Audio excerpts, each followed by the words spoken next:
Desde el búnker de Daniel sean todos muy bienvenidos. Queridos amigos, el día de hoy nos corresponde estudiar uno de los capítulos de la Biblia más difíciles para su interpretación.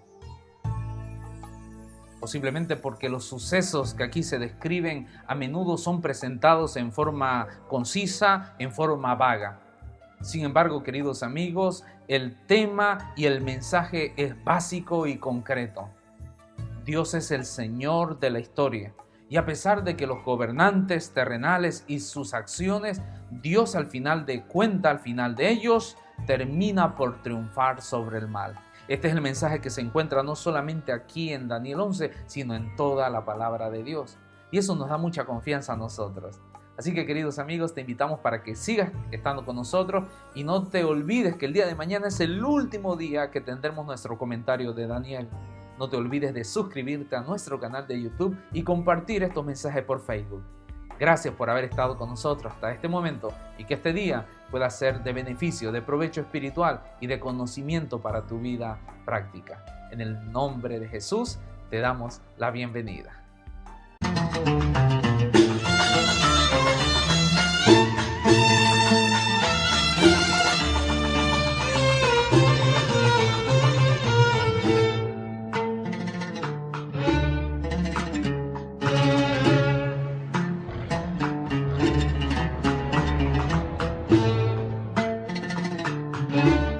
Pues bien, queridos amigos, vamos a entrar de lleno al capítulo 11, porque aquí vamos a ver algunas figuras que ya no son conocidas porque las estudiamos en los capítulos anteriores. También es mi deseo poder compartirte, querido amigo, un versículo que es central para mí en este capítulo 11, que trae mucha luz devocional espiritual para cada uno de nosotros. Veremos la figura de Persia, veremos la figura de Grecia, veremos también a Roma y veremos a un poder político, queridos amigos, que es apóstata, político religioso que es apóstata. Vamos a ver cómo esto trae una similitud con aquel cuerno pequeño de Daniel 8 y 9. Así que, amigos, sin más preámbulo, vamos de lleno y vamos a ir al versículo 2, donde más que mostrarle figuras, ahora se le dice a Daniel de manera clara y concisa algunas cosas que van a suceder con nombres. ¿Ok? Así que en los capítulos anteriores veíamos que venía un oso que representaba tal reino, pero ahora no, ahora se dice claro algunos nombres. Versículo 2 del capítulo 11. Ahora yo demostraré la verdad. Aún habrá 3 reyes en Persia y el cuarto se hará de grandes riquezas, más que todos ellos. Este, al hacerse fuerte con sus riquezas, levantará a todos contra el reino de Grecia. Se levantará luego un rey valiente que dominará con gran poder y hará su voluntad. Pero cuando se haya levantado, su reino será quebrantado y repartido hacia los 4 vientos del cielo. Pero no será para su descendiente, ni según el dominio con que él dominó, porque su reino quedará deshecho y será para otros aparte de ellos. Mira, en estos primeros versículos, del verso 2 al 4, encontramos 2 imperios que iban a estar sobre la tierra, Persia y Grecia. Aquí, queridos amigos, cuando Daniel recibe esta visión y cuando Daniel recibe también esta interpretación de la visión del capítulo anterior, él estaba, queridos amigos, en el tiempo del reinado de Ciro. Y aquí le dice, queridos amigos, el ángel le dice, van a venir 3 reyes persas aún más, y el cuarto será de grandes riquezas más que todos estos 3, y este se va a levantar contra el rey de Grecia. Después de Ciro vendrían 3. ¿Quiénes son estos primeros 3? Y después el último, que iba a ser más poderoso. Después de Ciro, queridos amigos, la historia nos dice que vino a reinar Cambises en el año 530 al 520. Después de Cambises vino Gáumata en el 522 como rey de Persia. Y después vino Darío en el 522 al 486. Estos 3 iban a venir, como lo dice la palabra de Dios en el versículo 2. Habrá 3 reyes más después de este que está ahora, que era Ciro. Pero después de que pasen estos 3 vendrá un 4 rey. Este cuarto rey tendrá riquezas y se hará fuerte con sus riquezas y se levantará y peleará ¿contra quién? Contra Grecia. ¿Quién es este cuarto rey, queridos amigos? Cuarto rey persa que menciona la Biblia. Este cuarto rey persa se refiere a Jerjes, quien estuvo reinando del 486 hasta el año 465 a.C. Este hombre no solo se hizo de riqueza, sino que comenzó a expandir su reino, queridos amigos. Es así como Jerjes organizó una invasión masiva hacia Grecia que fracasó. Entonces, aquí aparece más que de incógnito, de manera rápida y pronta, aparece el rey de Grecia, un rey poderoso, un rey que iba a dominar con poder y con gloria. ¿A quién se refiere? La historia nos dice que este rey de Grecia, que le quitó el dominio a los persas, es Alejandro el Magno, como ya lo hemos dicho en los estudios anteriores. Y ustedes van a decir, ¿pero por qué mencionas tantos hechos de la historia? Queridos amigos, nuestra interpretación bíblica que nosotros seguimos es la interpretación, es la interpretación, es el sistema historicista. Este es el método de interpretación que usamos nosotros. ¿Esto qué significa? Que hay un enfoque continuo, un enfoque histórico continuo, que la historia avala lo que está escrito en la palabra de Dios, que no se chocan, al contrario, se complementan. Al contrario, la historia dice que lo que está escrito en la Biblia es veraz.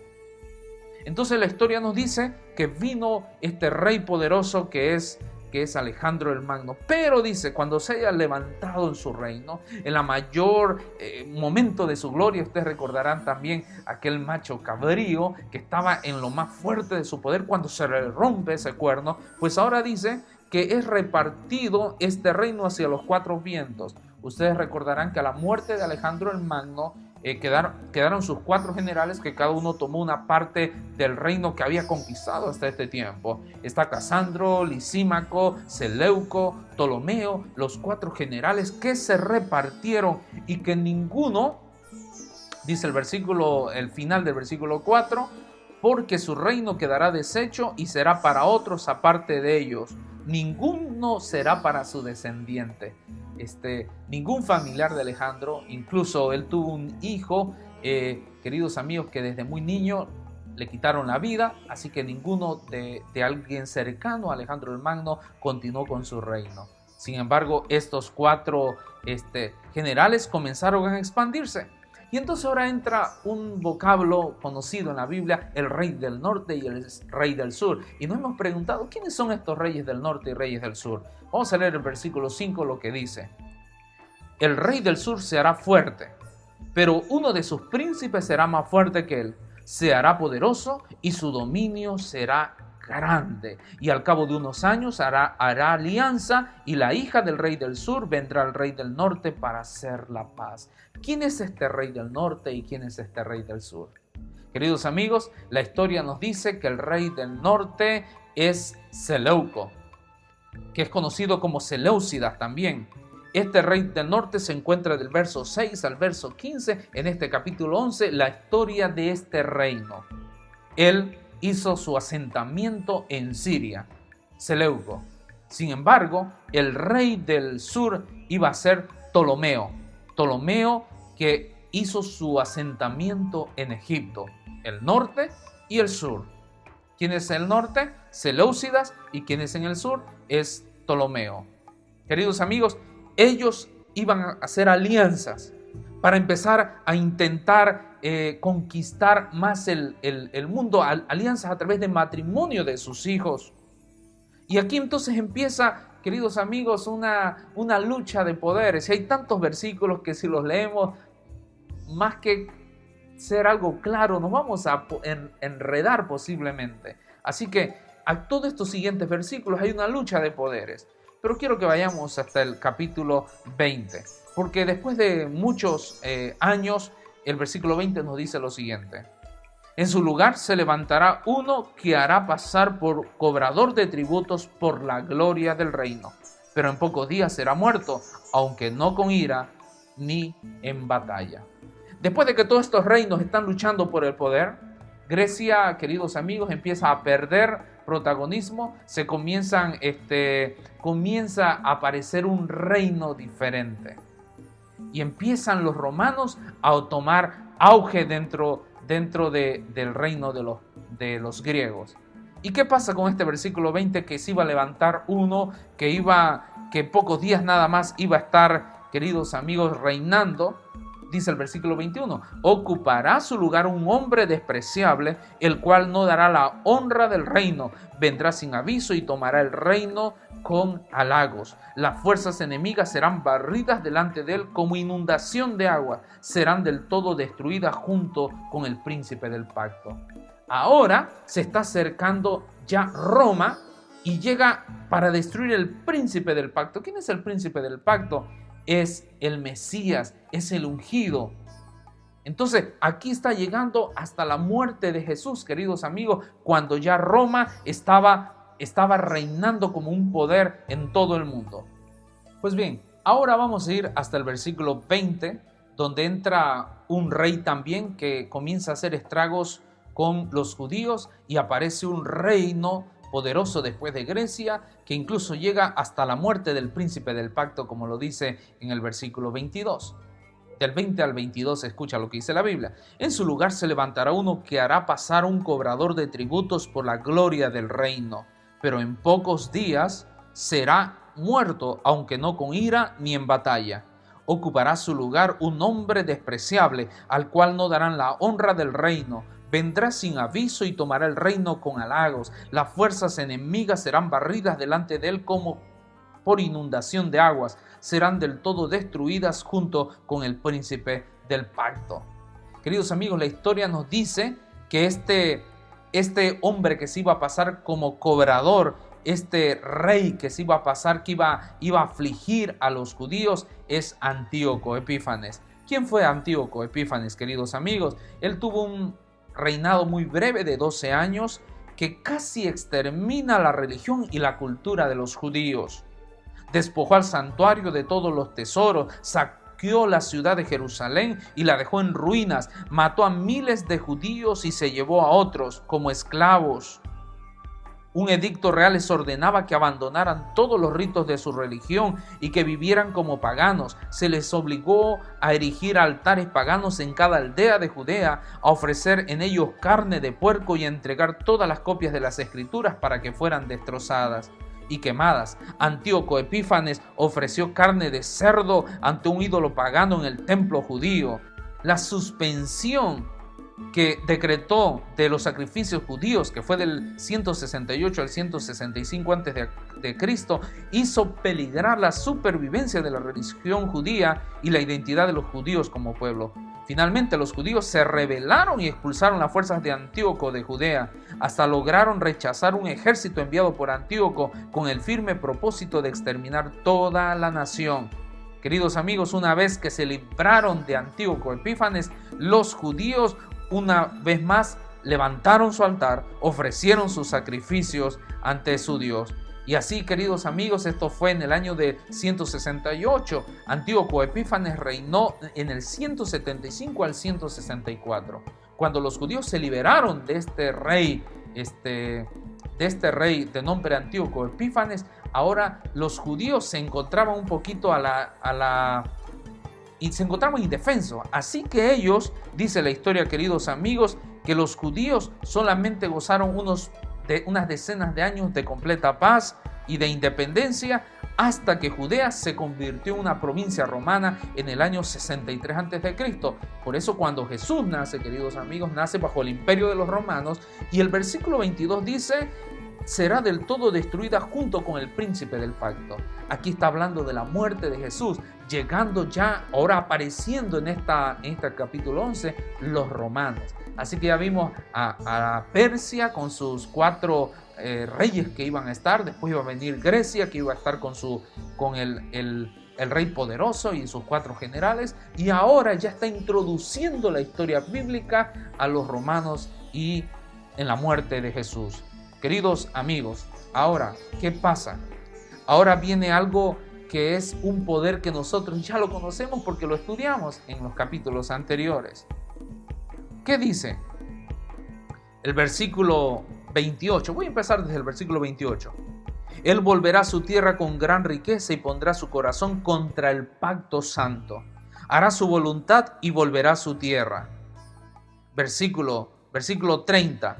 Dice, porque vendrán contra naves de Quitim y él se contristará y retrocederá. Se enojará contra el pacto santo y hará según su voluntad.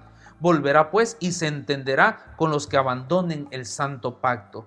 Se levantarán sus tropas que profanarán el santuario y la fortaleza, quitarán el sacrificio continuo y pondrán la abominación desoladora. Muchos estaban encontrando, o en muchos credos, muchos eruditos, encuentran que este hombre que iba a quitar el continuo sacrificio era Antíoco Epífanes. Pero no, queridos amigos, porque Antíoco Epífanes terminó su reinado en el 164. Y aquí donde estamos nosotros leyendo, ya ha pasado, queridos amigos, el periodo del reino de él y estamos ya hasta el imperio de Roma, hasta el momento de Jesús.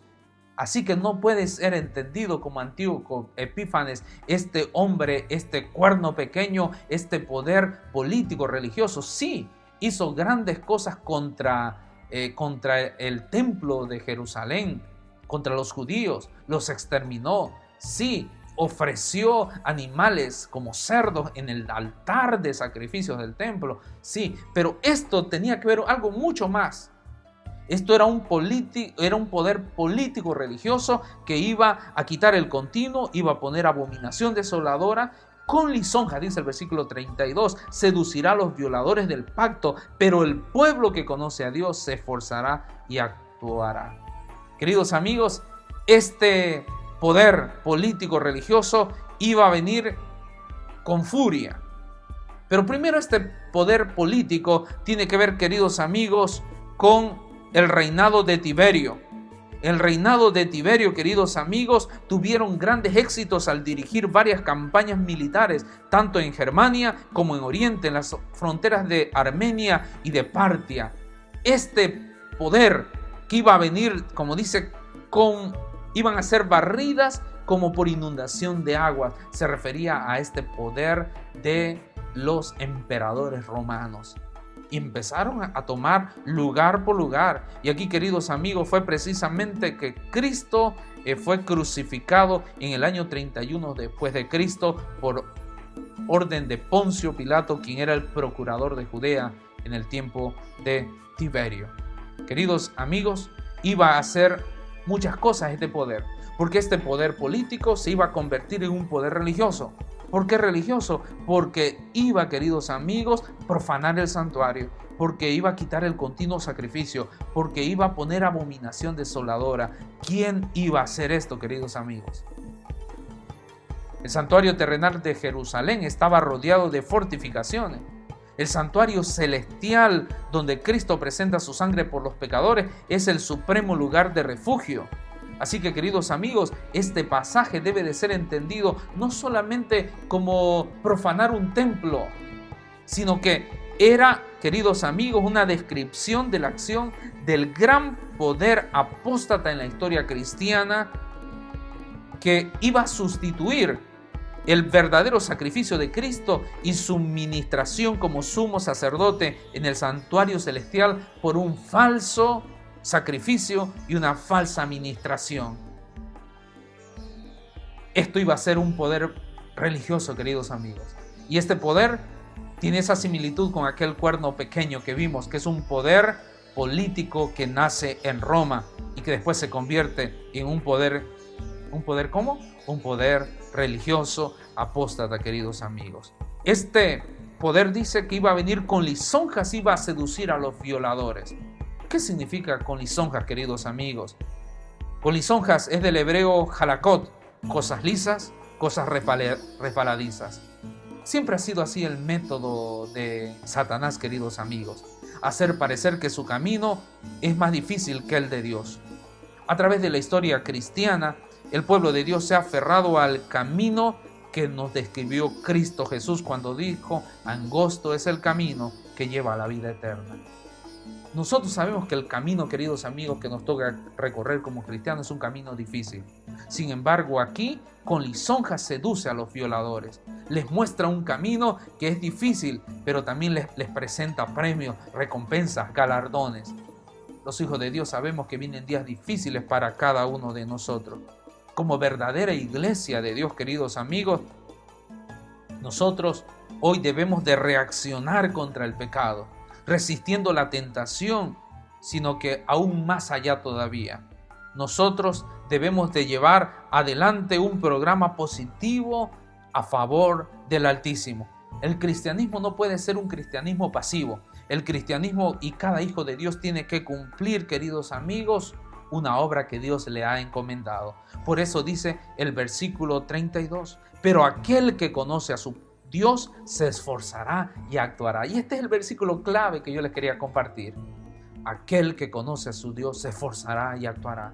En medio de esta lucha de poderes, en medio de esta persecución, queridos amigos, por 1260 años que iba a tener este poder oprimiéndolo, porque eso dice los siguientes versículos, versículo 33. Los sabios del pueblo instruirán a muchos, pero durante algunos días caerán a espada, a fuego, en cautividad, en despojo, y en su caída serán ayudados con un pequeño socorro, y muchos se juntarán a ellos con lisonjas.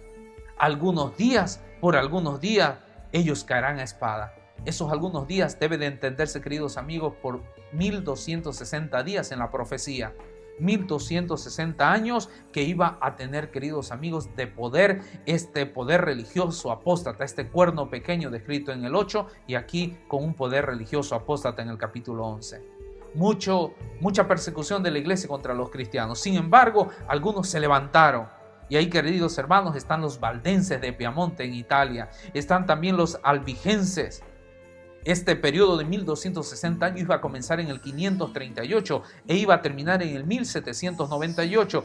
Y en ese 1798, queridos amigos, dice la Biblia que allí se iba a comenzar el tiempo del fin en la profecía bíblica. Desde el año de 1798, hoy nosotros estamos viviendo en el tiempo del fin. No hay duda que se avecinan días difíciles para el cristiano. No hay duda, queridos hermanos y queridos amigos, de que viene lo más difícil para nosotros. Pero aquel que conoce a su Dios se esforzará y actuará, dice la palabra de Dios. Muchos caerán a espada. Durante esta Edad Media o durante muchos años, por ejemplo, podemos hablar de los predicadores valdenses en el siglo XII, a John Wycliffe en Inglaterra en el siglo XIV, a John Huss y Jerónimo de Praga en el siglo XV y a Martín Lutero, en el siglo XVI. Hombres que se levantaron, hombres, queridos amigos, que ayudaban, porque dice la Biblia, los sabios del pueblo iban a instruir a muchos. Estos grandes personajes llevaron la palabra de Dios. Muchos fueron instruidos, pero muchos caerían también, dice. En su caída, muchos serían ayudados. ¿Cómo es que caerían? Durante esos siglos, la iglesia, queridos amigos, y el verdadero pueblo de Dios sufrió las más terribles persecuciones. Los que eran suficientemente intrépidos para levantarse y dar testimonio de sus convicciones fueron objeto de un odio destructor. Ahora, este poder apóstata solamente quería tener el poder y quería tener la gloria y quería tener solamente la suma autoridad sobre todos. Queridos amigos, pero dice el versículo 35, también algunos de los sabios caerán, muchos murieron, para ser depurados, limpiados y emblanquecidos hasta el tiempo determinado. ¡Wow! Queridos amigos, muchas veces es necesario pasar por el horno de la aflicción. Muchas veces es estar en ese horno de los problemas, de las dificultades, porque solo así se consolida la experiencia cristiana. A veces, queridos amigos, Dios permite que sus hijos sufran hasta la muerte para que sus caracteres sean purificados y preparados para el cielo. Jesús mismo padeció, queridos amigos. Así que, queridos amigos, esto es lo que nos está enseñando el libro de Daniel. Ahora ya nos habló de los poderes, de los imperios que iban a reinar sobre este mundo. Persia, Grecia, Roma política, un cuerno pequeño que es una Roma, podríamos decir, religiosa, apóstata, pero también nos está hablando de que en el tiempo del fin que comenzó en 1798, este pueblo iba a sufrir, pero que también debía de poner su confianza en Dios. Dios pronto, queridos amigos, viene para darnos a cada uno nuestro pago. Yo te invito para que tú te consolides en el Señor, para que pongas tu fe y tu confianza en Él. Desde el búnker de Daniel, te esperamos el día de mañana para terminar este fascinante libro y poder decirle al Señor muchas gracias. Que el Señor te bendiga.